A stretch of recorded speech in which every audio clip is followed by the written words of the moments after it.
好啦，咁嗱，你哋咧就既然係4個喺度訓練咗2年，其實2年嘅日子嘅裏邊有冇猶豫過嘅？因為有陣時你都知啦，喂，突然間4個人都係做呢啲練習，又冇乜特別嘅收入噶嘛，應該絕對有，因為真係2年嘅時間對於我嚟講真係都幾長，又唔長又去到，尤其是去到1年之後，點解我哋2年等咗2年學嘅唱歌跳舞，等到而家都仲未有小食，仲未有機會係啦。咁跟住我哋就曾經有諗過放棄，但係喺差唔多想放棄嘅之際，跟住 Larry 叮係啦，咪其實燈出咗嚟啦，係啊，咪其實呢2年都好多謝 Larry 嘅，咁其實我哋係5個人一條心咯，其實可以咁講，因為佢對於我哋4個，咁我哋由淨係中意音樂到而家一路培訓我哋咁樣，佢2年都冇放棄過我哋，其實我哋都要多謝佢咯。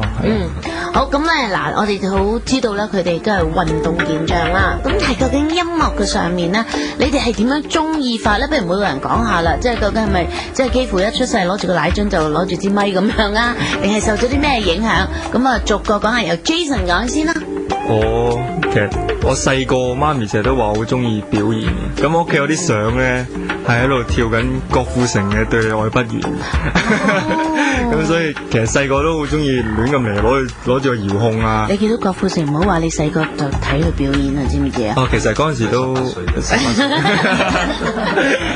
陣時都開始有鬍鬚咁嘅，咁其實所以細個就我媽咪都會講翻我好中意表演咁我平時聽歌我都會聽一啲中意聽一啲國語歌比較多，即係留意邊個歌手啊？你會中意？我中意王力宏，係啊，因為即係好感動到我覺得佢唱，尤其是唱慢歌，好中意佢嘅慢歌，同埋佢玩樂器啦。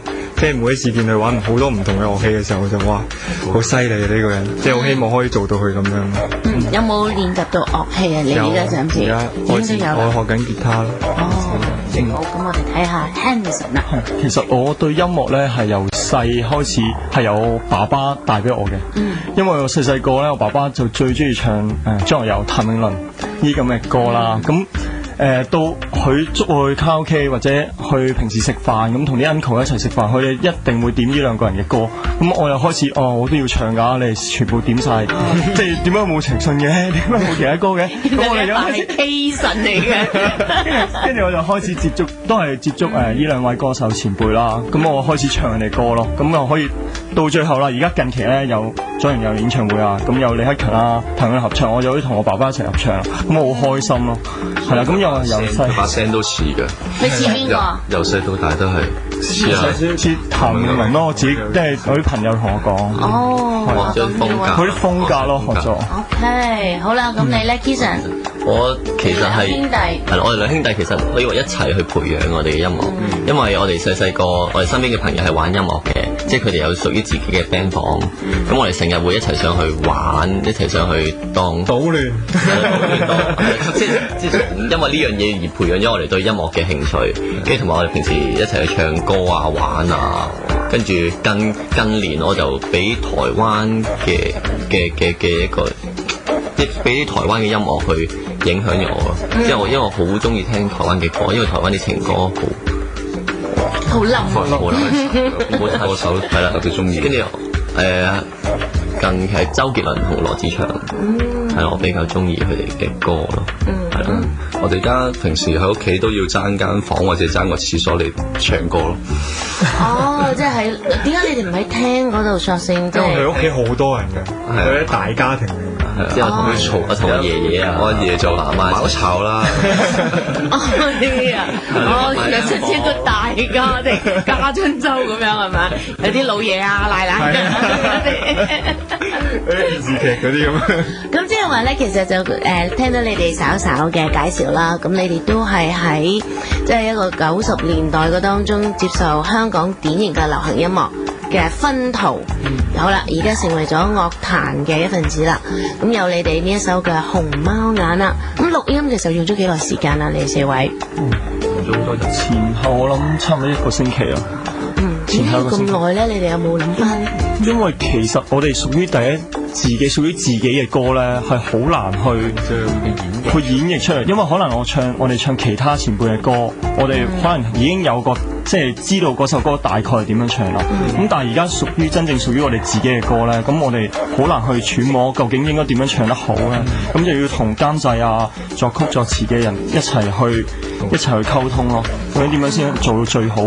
咁喺呢個錄音嘅過程，錄咗成個禮拜，即係有冇少少都哇，好擔心喎！錄嗰隻點搞啊？其實係好開心嘅，因為一開始嘅時候好大壓力，初入錄音室始終都係第一次，因為聽嘅嘢係完全同你平時我哋自己唱歌係唔同，跟住同埋好楚啦，係啊，同埋好彩多得我哋嘅監製Clayton 張家添同埋楊振邦，因為佢幫我哋減低咗好多嘅壓力，因為我哋喺錄音嘅時候，我哋唱得唔好，唱得幾好或者唔好都好，佢都會淨係同我哋講，咦呢個好好喎，不如再俾多個再好啲嘅我啦。所以無止境，每一次都係咁樣講。但係呢個都係一個演藝人最好嘅考驗同埋學習，就係其實你要點做一個好嘅藝人係真係無止境㗎。係啊，所以係同我哋運動員一樣，即係不斷自我哋增值進步咯，不斷咁進步。會唔會未唱到做10零下掌聲啊先？朝頭早有㗎，去到嘅時候成班好似未瞓醒咁樣，嚟一齊掌聲啊！但係做運動員會唔會令到你哋作為一個歌手係多咗份意志啊？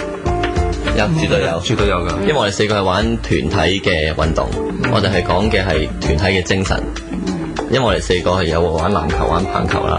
咁我哋而家嘅工作其實都係我哋4個要合作，我哋同公司要合作，我哋同唔同嘅機構出邊都要合作。即係基本上4個自己都要合作。係啦，就默契有㗎啦呢啲。所以其實我哋可以擺翻我哋運動精神放翻喺我哋而家嘅工作上面，我哋係唔會，因為運動員係抱住一個永不放棄嘅精神。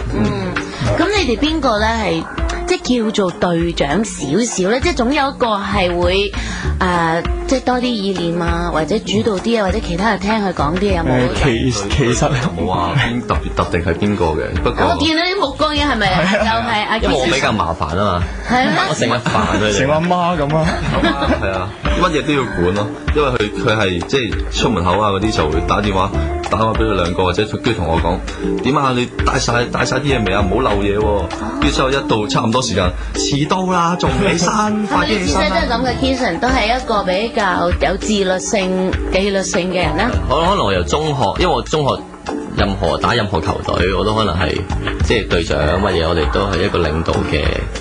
真係一個好嘅學習嘅。不過如果唔係我 Manson 咁好似因為我做嘢嘅時候，平時好中意慢慢做，即係平時喺屋企好悠閒啊咁樣。不過做嘢即係真係要做嘢嘅時候就好認真，好有拼勁咯。如果我唔係我顯得咁慢嘅時候，就唔會見到阿 Kison。但係同你講，阿哥都係搞唔掂你嘅都已經。